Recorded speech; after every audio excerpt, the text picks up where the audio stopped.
नमस्कार। आज हम अपने ही कुछ ज़िंदगी के बारे में डीने करेंगे।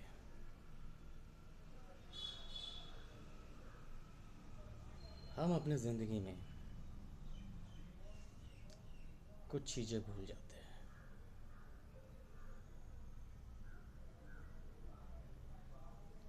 कि हम अपने ज़िंदगी के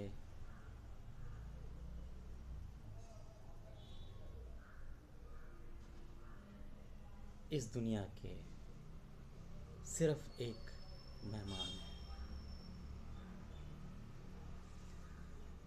मेहमान होते हुए भी इस दुनिया में आज लोग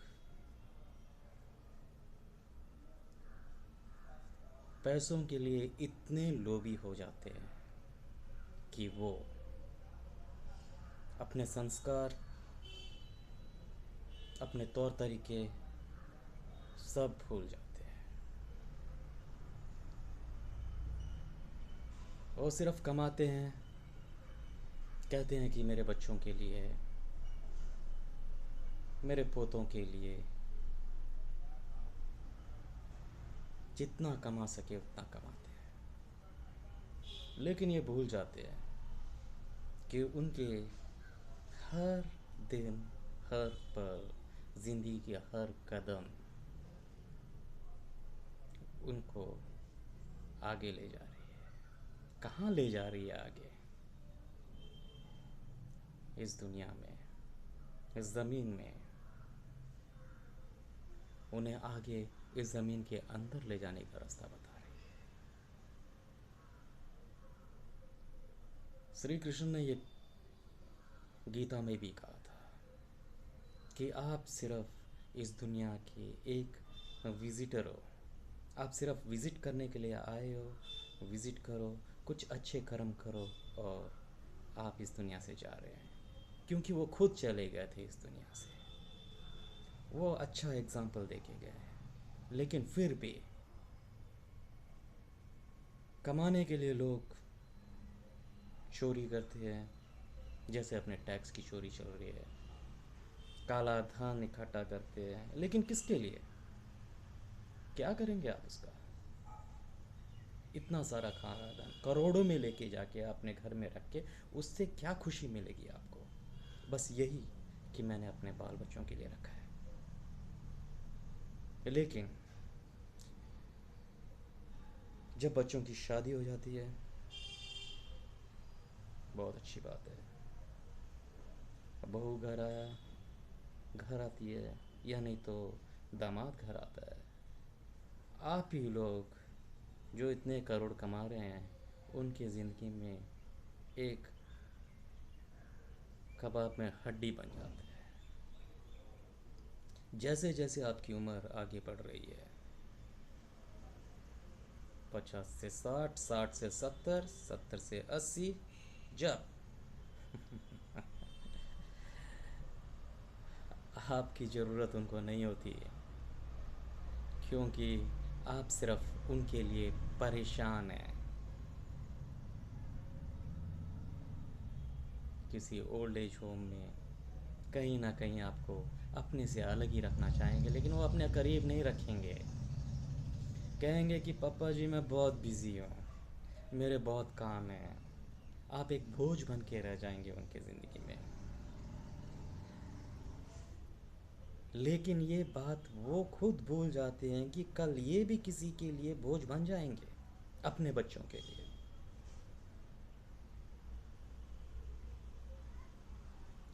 सोचने वाली बात यह है कि ये स्ट्रेटजी हमेशा जनरेशन के बाद जनरेशन यही चलता आया है और यही चलता जाएगा। आप उतना ही खा सकते हैं जितना आपको हज़म हो सकता है, लेकिन हमारे देश में कुछ ज़रूरत से ज़्यादा खाने की आदत हो गई है, इसीलिए वो हज़म नहीं होगा। अगर अपना पड़ोसी भी बीमार है तो उसके बारे में ये नहीं सोचेंगे। अगर उसके ऑपरेशन के लिए 1 लाख चाहिए या 2 लाख चाहिए तो ये पीछे हट के बैठ जाएगा, या नहीं तो बोलेगा कि चलो मैं देता हूँ, कितना सूद देंगे आप मुझे। बहुत गलत है। अरे यार, उसने नहीं कमाया, वो परेशान है, मदद करो। आप भी इंसान हो, इंसानियत बताओ। इंसानियत बताने में क्या जाता है आप लोगों का।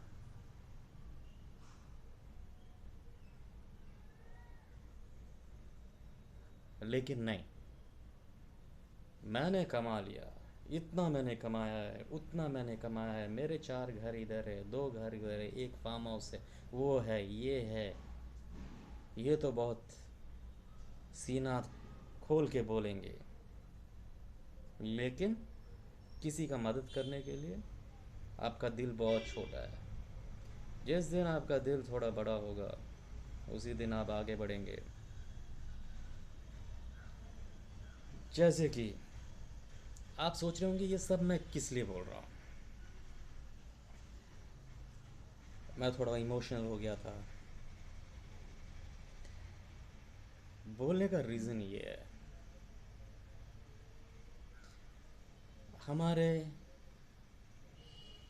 देश में राजनीति भी है और रहेगी भी, ये कहीं नहीं जाएगी।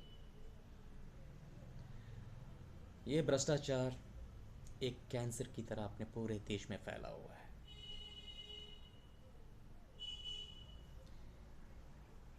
इसका इलाज इनको, अपने राजनीति नेताओं को कब से मालूम था कि इसका इलाज क्या है। लेकिन जब मैं खुद खाने वाला हूँ तो मैं वो इलाज का दवा क्यों लेके आऊँ।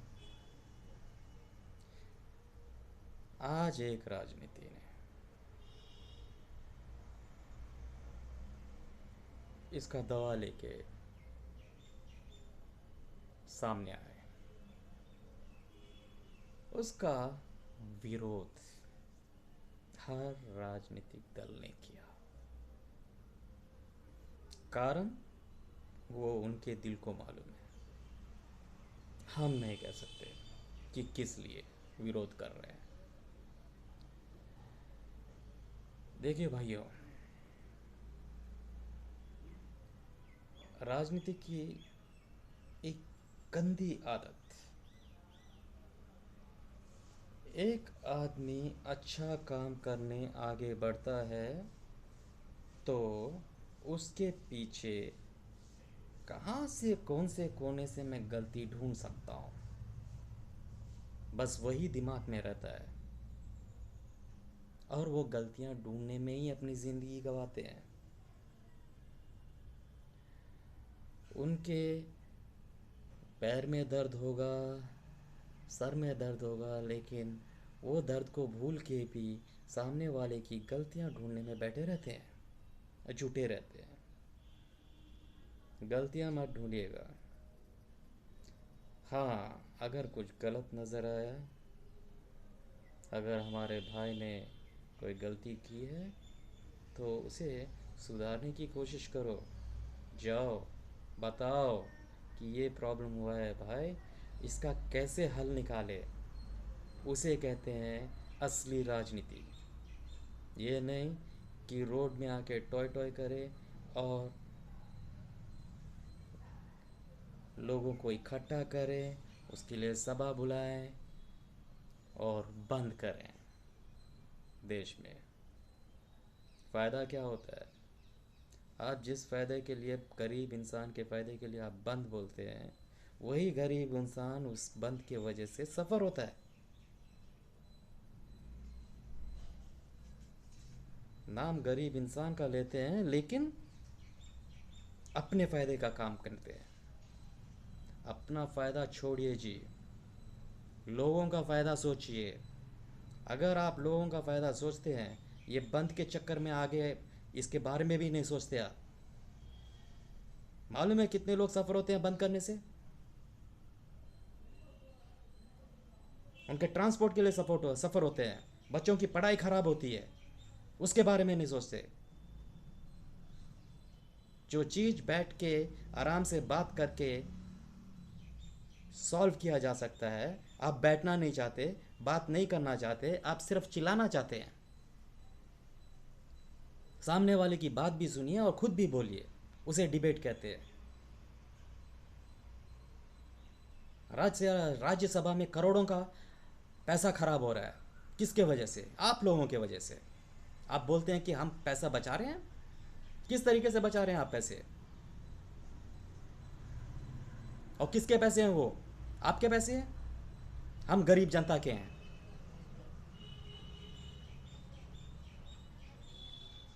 तो सोच के समझ के कुछ चीज़ें, बातों से, टेबल पे बैठ के बात करने से हर चीज़ का सल्यूशन मिल जाता है। भाइयों, अगर मेरे बातों में कोई गलत नज़र आए तो मुझे ज़रूर माफ़ कर देना।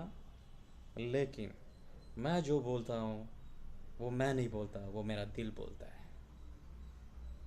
मेरी दिल की सुनिए भाइयों, देश को आगे बढ़ाइए, देश का गला मत घोटिए, प्लीज़, आपसे विनती है। जय हिंद।